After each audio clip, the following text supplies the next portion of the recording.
tool that many students enjoy, especially if they're future educators, is called Pinterest. It's basically an online electronic bulletin board where you can get images or even links that interest you, and you can gather them all onto a Pinterest board. You can have one board, you can have 17 boards, you can even have private boards where only you can see your pins. To join Pinterest, you go to pinterest.com and click on the red Join button. You can connect with Facebook or Twitter. Because you've already set up a professional Twitter account for this class, I recommend that you link the two. So now it asks me, do I want to authorize Pinterest? I know it looks like you are authorizing a website to do all sorts of things to your Twitter account. It doesn't. When it says post tweets for you, this simply allows you, when you're in Pinterest, to send something you've pinned directly to your Twitter account and share it that way. So you enter your Twitter username, you enter your Twitter password, and then I'm going to click on Authorize App. And it tells me I'm about to authorize my first app. Do it again. And here it tells me I can create my account. Notice it says I'm connected as P Media. That is my Twitter identity. If I want, I can do something different than my Twitter identity. And I have joined Pinterest. It offers to give me a tour, and it shows me this is my home page, how things show up. Here's how I look for specific topics. And notice it says this is your stuff. So I'm going to go back to start my home feed. This allows me to follow a bunch of different things that I might be interested in. So I'm going to go ahead and follow. I've got 1, 2, 3, 4, 5, because that gives me 5. And here is my home page, because I've already followed 5 different people and 5 different boards. Remember, this is my home page, and it looks like a bulletin board with a bunch of images and comments. I can go over to this far left icon. There's a section for education, history, health and fitness, film, music, and books, kids. Pretty much anything that you study, you'll be able to find a category. I'm going to go over to my own stuff. So I'm going to click on Your Boards. I don't have a board. Before I can start pinning, I need an actual electronic bulletin board to pin stuff to. So I'm going to create a board. I can name it, add a description, put it in a particular category so other people can find it, and then I can set it as secret. The default is no. That means anyone can see it. I'm going to call mine Test, and I will put it in animals just because I'm trying to get through this. And now I save the changes.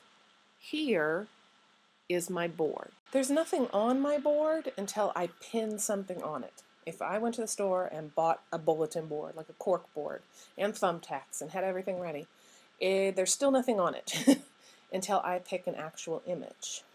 So I'm going to click on Add a Pin. And it gives me 3 options. I can add it from my computer. Maybe I've taken a picture, or I have a photo or an image on my computer that I want to add to my board. I can pin something from a website. Pinterest is a great way to visually keep track of a bunch of different sources for a paper or a project or a lesson plan. Or I can find something that's already in Pinterest.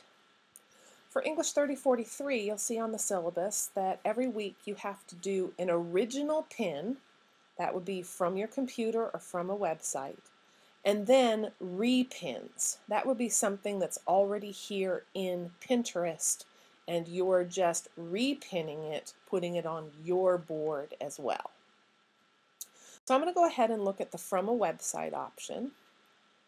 To add a pin from a website, I need to know the URL. There's a bookmark feature. There's a Pinterest Pin It button that you can install on a web browser if you have your own computer, and this really does make the step a lot easier. Or I can just paste in a URL and see if there's any images there that I might be able to pin. I'd already done a web search for lesson plans about animals. I paste in the Discovery Education URL and then I click Find Images, and here is what Pinterest found. All of these are from the URL that I input. So I'm going to pin this one. Tells me, yes, I'm going to put it on my test board. And now I need to add a description to my pin. For English 3043, this is part of my grade. And so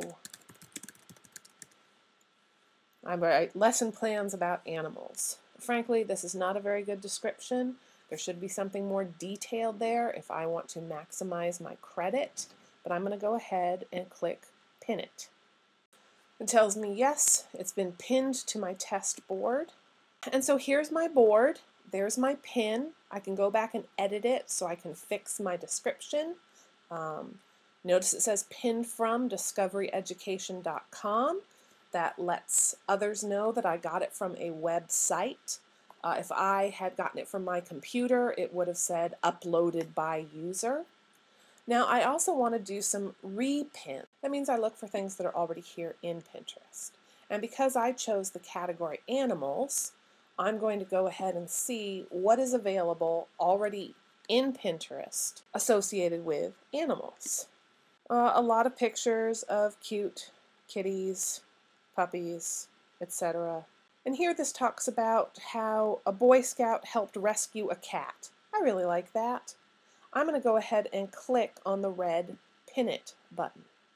And it'll ask, do I want to put it on my test board? Yes. It copies the other person's description. I would prefer that you write your own. And here I've linked it to sort of an education mission. I'm going to say Pin It. See it now. And here's how it would look. There are also some shortcuts you should know about. This plus sign up here takes you to your three main options: uploading a pin, website, or even creating a new board. I can also go into settings because the defaults are a lot of email notification.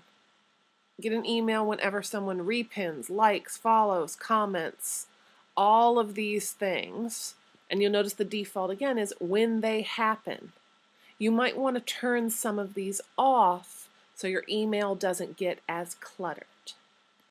You also might remember before you could even set up a board and start pinning, you had to follow 5 other people and their boards. What if you're not that interested in following those folks anymore? If I go back to my home feed, I will see all of the boards that I originally chose. And now I can unfollow the board. Once I go back to my home feed, those options have disappeared. So I can keep doing that because my interests might change from week to week, from day to day, and that's all right. This is what social media is about. It's about connecting, it's about collaborating. So if you don't want to follow a board anymore, that is your prerogative. Check the syllabus for what you need to do each week. Original pins, repins. You're going to do a total of 20 for the course. You'll be able to follow your classmates on Pinterest just like you would on Twitter. This is why everyone is posting a Pinterest URL in e-courses. This way you'll be able to find friends. You might be able to search for them because a lot of your great repins might come from your classmates. I hope you enjoy this tool as much as students in previous semesters have. Happy pinning!